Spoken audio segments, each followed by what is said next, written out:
Greetings and salutations, loyal viewers of this channel. My name is Sean, and today we got to talk about what is going down in the Daniel Penny case, because we had major updates after I dropped my video yesterday, and that is, of course, my warnings coming to fruition, because the prosecution has used a damn near unprecedented move in order to break the deadlock jury, in order to force them into a coerced guilty verdict on the lesser charge. And we have to talk about how uncommon this is, how nasty of a tactic this is, and how it's actually rather unfortunate that the judge ended up signing off on this. Now, we're going to get into this, but before we do, I want to thank everybody who supports this channel via actualjusticewarrior.com/join. Give me the money. Give me the money. Okay? Yeah, good afternoon, first of all, to you there, Teresa, and the jury sending the note to the judge at 11:03 this morning. When that note came into the courtroom, and our colleague, Michelle Ross, is in that courtroom, so she is communicating to us everything that is going on inside there. When they received that note, defense attorneys read the note, and then the prosecutor read the note. Michelle is telling me that when the prosecutor read that note, she looked down and she grinned. It was not a grin of happiness. It was a grin of, I cannot believe I'm reading this. I just can't believe it. Well, what she couldn't believe is that the jury is deadlocked on count one. So if you'll recall, yesterday we got word from the jury that they were unable to reach a verdict on the manslaughter charge in the Daniel Penny case because the jury was split. Now, as of right now, we have no idea what the split actually is, whether it's 6-6, 11-1 on either side. It does not matter. But the fact of the matter is, a lot of people were celebrating this, saying that Daniel Penny was going to get a mistrial and therefore he was going to get off. However, I was very cautious about this particular update because I knew that there were a series of steps that the judge was going to take in order to try to press them into a verdict on that top line charge. On top of that, I also believe that if they were split on the top line charge, there is a greater chance that they might move to convict on the lesser charge as some sort of a compromise. And many of people doubted me. Many of people said, Sean, well, under New York law, they can't even review the second charge until they get past the first. And while that was 100% true,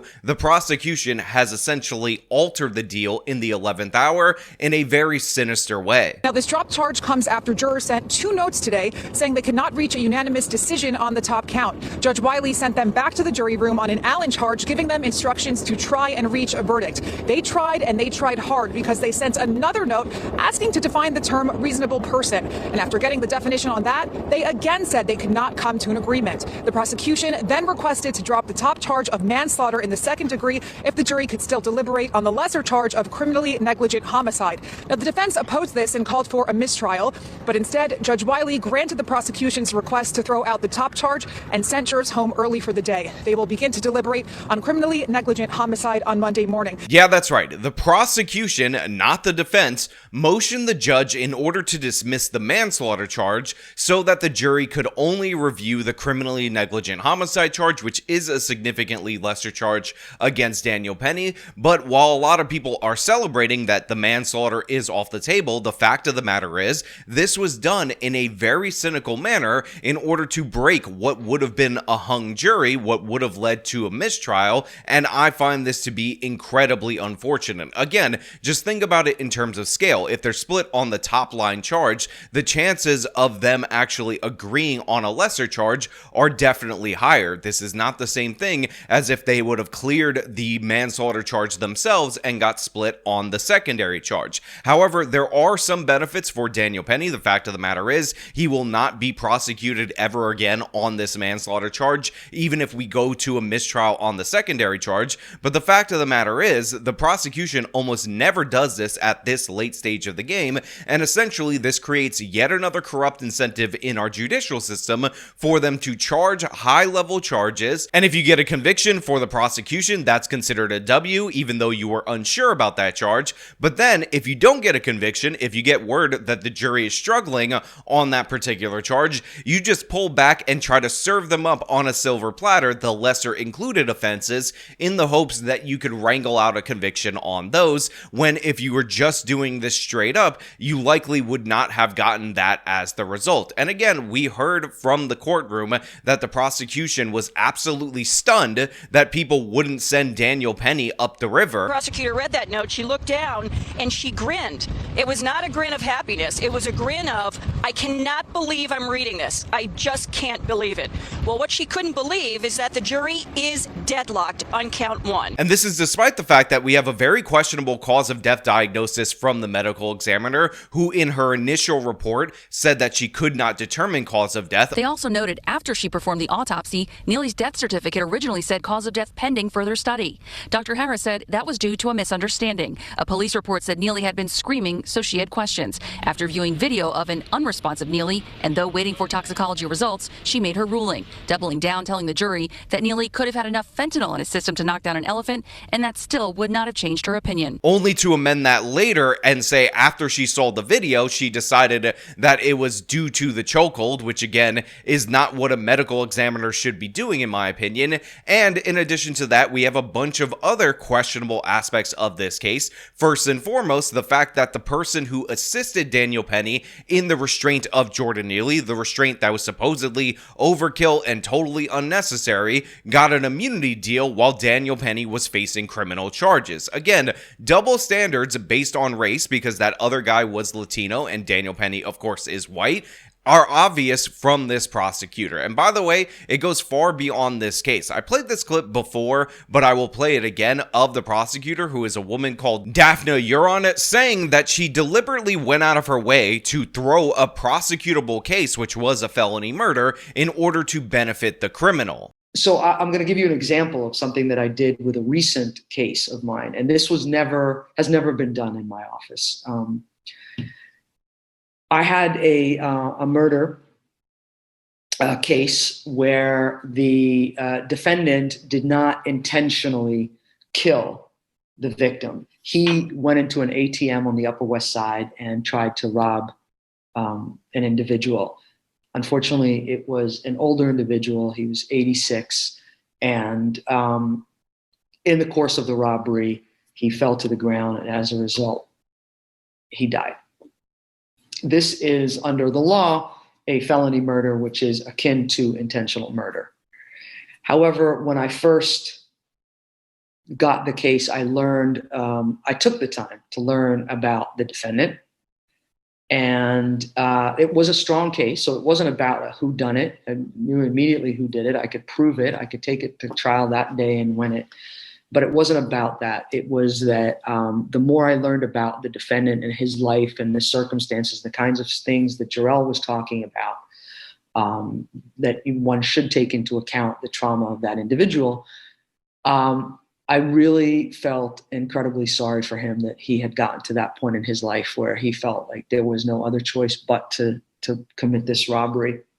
You know, I'm starting to get more and more comments from you guys out there in the audience saying, Sean, it's a bit played out when you say these people view criminals, view violent repeat offenders as innocent Beba Angel Aladdin's victims of circumstances. But the fact of the matter is, that is exactly what she said. She had a prosecutable felony murder case for a guy who robbed an 86-year-old professor, knocked him to the ground, caused him to die over $300, and she said that she was taken aback by the circumstances that forced that man in order to commit that crime. And in this particular case, rather than pursuing the felony murder charges, she ended up getting a manslaughter plea deal. And guess what? The suspect in that case, who is convicted, Matthew Lee, is up for parole in the state of New York in 2 years. 2026, this guy is likely to get out on the recommendation of Daphne Euron, somebody who is supposed to be advocating for the victims. And this is some sick and twisted nonsense. When you read the details of this particular case, obviously the crime is heinous, but even more heinous is the fact that this woman essentially had the family meet with this criminal, sold them a bill of goods on how he was such an innocent Beba Angel and he was so sweet, and essentially he was forced to kill their relative, and the family said, okay, I guess we agree to what you're saying because you're the prosecution and we think you're supposed to be advocating for us, so if you say it, I guess we'll buy into it. And they ended up endorsing this deal, at least the family members that she dragged in order to have Matthew Lee, the criminal, the killer in that instance, play victim in front of them. And guess what? I don't give a damn if the family is actually genuinely and not manipulated in support of releasing this person. The fact of the matter is, this guy is a violent repeat offender. He's going to get out in 2 years, and there's a very high chance that he's going to do it again. And on top of that, the prosecution is going to back him up when he does it again, because he'll essentially have been forced into that position. He had to do it, and it's just so sad that this person had to murder somebody over $300. I mean, gosh, all he had to do was not attack an 86-year-old man while he was at the ATM for $300, but apparently that was a bridge too far. That's too big of an ask, and we just gotta accept the fact that this guy is just so sweet and so innocent and such a baby angel that the prosecution had to protect him. And again, while she's doing that, she's been nasty to Daniel Penny in the courtroom. She has gone out of her way to do every single dirty trick in order to prosecute him, and it just goes to show you the way this person views the racial hierarchy, because of course Matthew Lee is a black person who attacked and killed an 86-year-old Asian man. Meanwhile, Daniel Penny, who would have stopped an attacker like Matthew Lee, Jordan Neely, who by the way was threatening to kill people on that train, she's throwing the book at him. There was no way you could put 9 white people in a room that would find Daniel Penny guilty. They picked a white supremacist jury specialist to target the racists in that jury. The prosecution pointed out the fact that defense was eliminating people based on race. Let me take it back because I don't want to scare y'all. Logically thinking, if you pick a white supremacist jury specialist and you pack the jury with white people, obviously you think race has a significant role in this case, and obviously you are looking for that one white supremacist holdout. That one holdout. Might have been more, but there was definitely one person in there that said, I'm not going to convict this white kid for killing that poor little mentally ill Negro piece of trash. Forgive my language, but I'm proving a point. This is how they think. The defendant himself called Jordan a dirty crackhead. And the police let him go. The police found inconsistencies in his story and allowed Daniel Penny to walk free. When does that happen for black people? Am I not making my point clear enough? Racism has its tentacles all over this case. Racism has its evil tentacles all over its case and all around the minds of white America. Now, by the way, the dumb reaction to this drop in charges, which again is a cynical move in order to break a mistrial because Daphne Euron could not prosecute her own damn case despite the fact that she's using every single twisted tactic in order to do so, is absurd in every possible way. These Black Lives Matter activists actually believe that this is indicative of evil white racism, evil white supremacy, when in reality what's actually happening is that the will of them, the Black Lives Matter activists, is being bent to by the Manhattan District Attorney's Office in order to placate them. So you end up twisting and bending the justice system in unfair ways in order to benefit their side, and then they accuse you of bending it and twisting it in order to defend Daniel Penny, which is just absolutely absurd from top to bottom. If we had any sensible justice system at all whatsoever, Daniel Penny would have never been charged. If we had a cruel justice system that was at least even-handed, then Eric Gonzalez, the man who assisted Daniel Penny, who fled from the police, by the way, who went into hiding for a week, who ended up lying to the police and the Manhattan District Attorney in his initial interviews, would be charged along with them. But we have neither. We have the double standard justice system in favor of these Black Lives Matter activists, and guess what? They're still not happy happy with it. They're still testing the waters on whether or not there should be Black Lives Matter riots over Jordan Neely, because isn't it the height of white supremacy that a homeless, schizophrenic, high on drugs black person can't just come on a train after having 42 arrests and being dumped on the streets repeatedly and threaten to kill people and then be able to kill people? I mean, how dare you stop this innocent Bebe Angel Michael Jackson impersonator from attacking people on the train? How dare you step up for your fellow citizens? That's just you being an evil white racist. Racism is still alive and kicking in America. There's no other way to view this. Everyone has looked at the case, and those among you who say that Daniel Penny is innocent have racism and bias in your heart. If you look at the facts of this case, then you understand that Daniel Penny is guilty. But today, white supremacy got another victory. Today, the KKK, the Klansmen, the evil in America got another victory. They got that top charge dismissed. America shall continue to America and shall continue to place second-class status on black people. I'm the co-founder of Black Lives Matter Greater New York. I stand here heartbroken because I have to hug a father who knows that the murderer of his son will most likely go free, who has to look in the face of a jury that no matter the facts, no matter the expert witnesses, no matter the people yelling on that train that day to let Jordan go, you will kill him. They will not find a white man guilty of killing a black man in modern day America. This is no different than Jim Crow. This looks like a picture out of the picture book when you look at that anonymous jury. We have baby boomers who were there during Jim Crow on this jury. We have young people who are looking at Daniel Penny as a hero. And what America is a hero, a killer. He didn't give a crap about Jordan.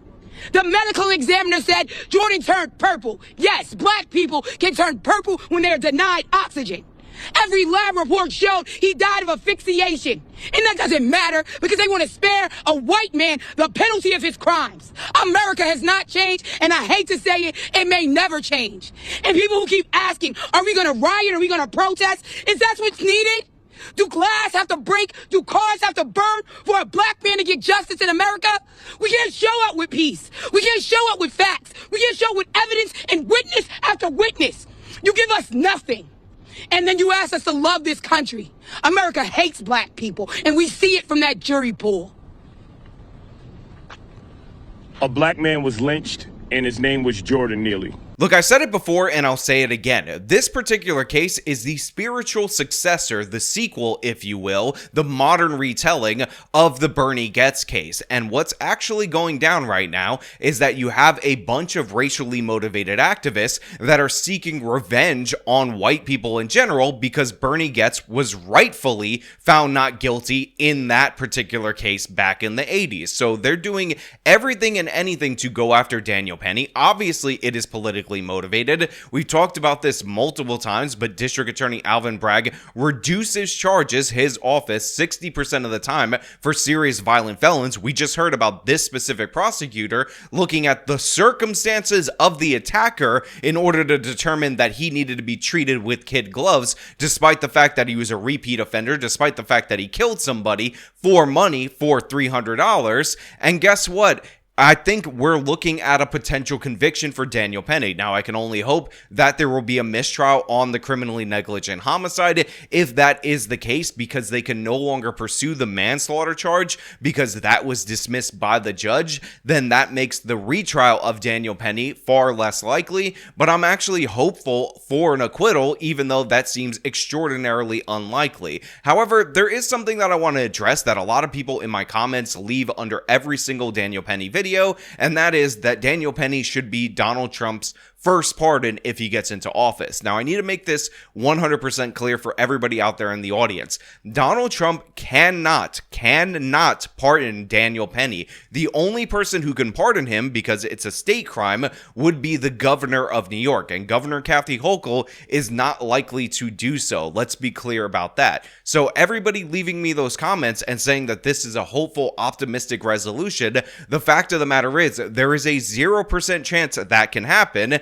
because it's not within the powers of the president. It's not within the pardoning powers of the president because there is no federal jurisdiction over this particular case. So yeah, we are in for a disaster if Daniel Penny gets convicted. The Black Lives Matter criminals are calling for all kinds of craziness if he is let go, but he should be let go. These people should be dismissed because they've been one of the most destructive forces in American politics and one of the most destructive forces on the American judiciary ever since they started gaining prominence in the United States of America. But you know what? Those are just my thoughts. I want to know what you guys think down in the comments below. If you like the video, show them by leaving a like, subscribe for more content, follow me on the social media, support me via the support links in the description of this video. This has been me talking about the madness in the Daniel Penny case.